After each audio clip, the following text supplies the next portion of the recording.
Alright guys, I had some issues yesterday with my frame rate and I found out that it was my nvidia graphics driver that actually was causing it. There is a hotfix.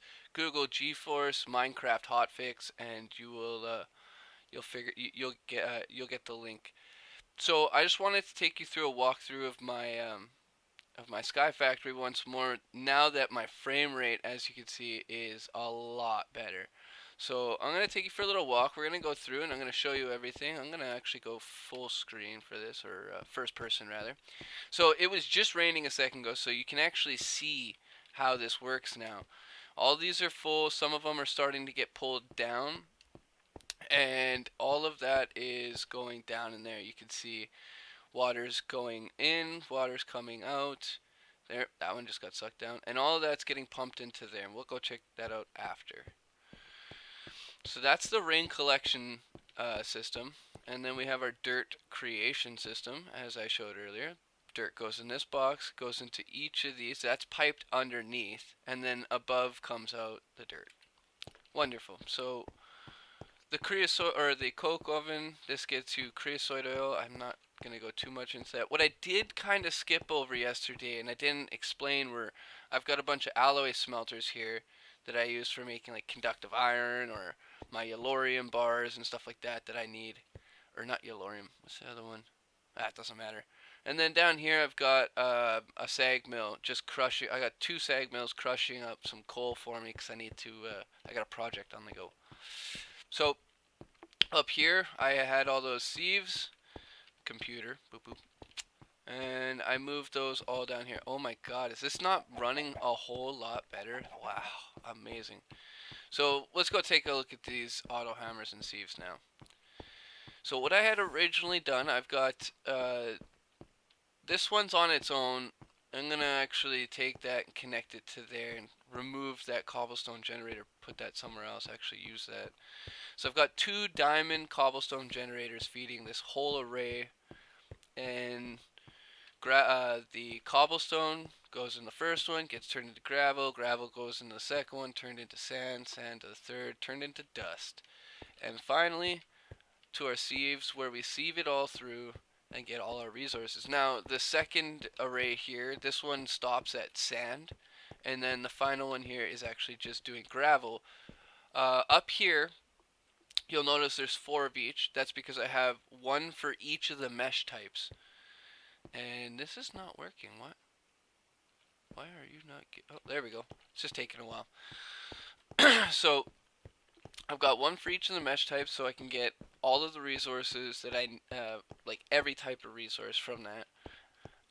And then over here is the underneath, the underbelly of the searing forge, or searing smelteries, and our trash bin, and our collection boxes that I showed yesterday. And this is full. I need to empty that. Oh yeah, so over here, I didn't show this. So for the cloche, you need a few things. You'll need water. So I have a sink, and this just creates infinite water. It just keeps filling up, which I didn't know about. I would have used that over there, but I figured why not collect the rain. It's cool. So that pumps water up into my cloches. This over here is filled with bone meal to fertilize all of the dirt that gets put into the bottom side. So you can see here there's a dirt block and then your seeds and then your output here, which is being automatically pulled out. And then I have my RF power, just regular, or sorry, these are enhanced energy conduits. I haven't made the switch over to Ender IO conduit yet. So I'll give you guys a better look at the searing forges. You can't see any molten metal in them, but there's 7 of them, one for each of the base metal types. I'm thinking about maybe making more, but it's a lot of work, and honestly, they're really not necessary once you get like these things going. I just like them because I get double the output, so why not? Sorry, pardon me. So here's the useless garden. And after taking down the trees, you can see this better. There's a big platform. It's not really a cube. It's just a layer of dirt. And in the center is a growth crystal. Oh, whoops. I think this might be tier 2. I'm not sure. there's a few tiers to that, and the higher they are, the faster they grow. And not only that, but you can also start growing on like a vertical plane too. So you can set up tiers of growth. Again, it's really not necessary once you have a close running because that takes care of all your gardening needs. So we're going to take the elevator down, second floor. Let's go down to the third floor. Bing! And this is our loot collection. Each one of these is just filter. It's just basically moving everything down. It just takes everything from the end each sieve and moves it into the sorting chamber. I'm actually curious. Do I have? I don't even really have a bottleneck, but I should clean this up and just put all those there so they eventually start getting pulled. So here's where everything gets collected, and once again the filters. Does this one? Yes, this one has a filter too. This just stops all of what I want going into this one from going into this one. So I have a pull and a basically I have a stop and a go. And then here I've got the go and go for this. So it only takes the ores. It will not take any of these. You don't need a stop one for there.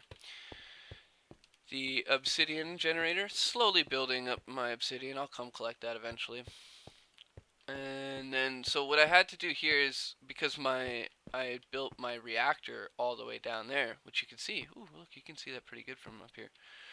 I needed to pipe all that energy back up here. So I originally had a nuclear reactor up here, and I built a second one down there, and decided I just needed the one down below, and if I need any more power, I'll just keep building that one up.